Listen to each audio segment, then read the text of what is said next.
So earlier I wrote that the hippocampus is referred to as a seahorse, and it's also compared to the curved horns of a ram or the horns of the ancient Egyptian god Amun, and therefore it can be referred to as Amun's horns or Cornu Ammonis.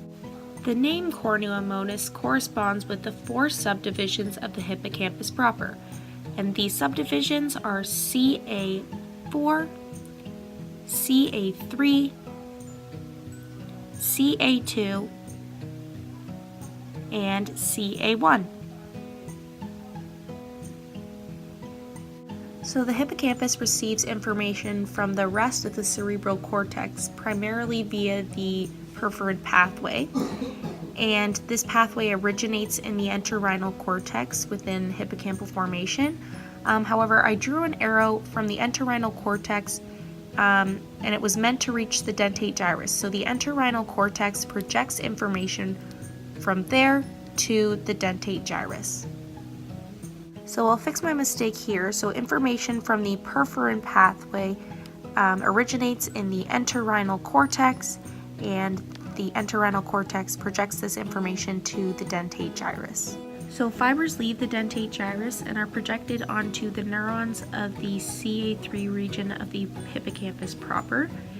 And then the CA3 region projects axons onto the neurons of the CA1 region, and the CA1 region then projects onto the neurons of the subiculum, and the subiculum projects fibers to the neurons of the entorhinal cortex. So what happens next is the fibers from the entorhinal cortex project information back out into the cerebral cortex and communicate with many different structures.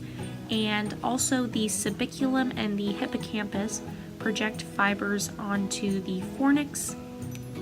And the fornix is a fiber bundle that connects the hippocampus with many other subcortical regions like the thalamus and hypothalamus.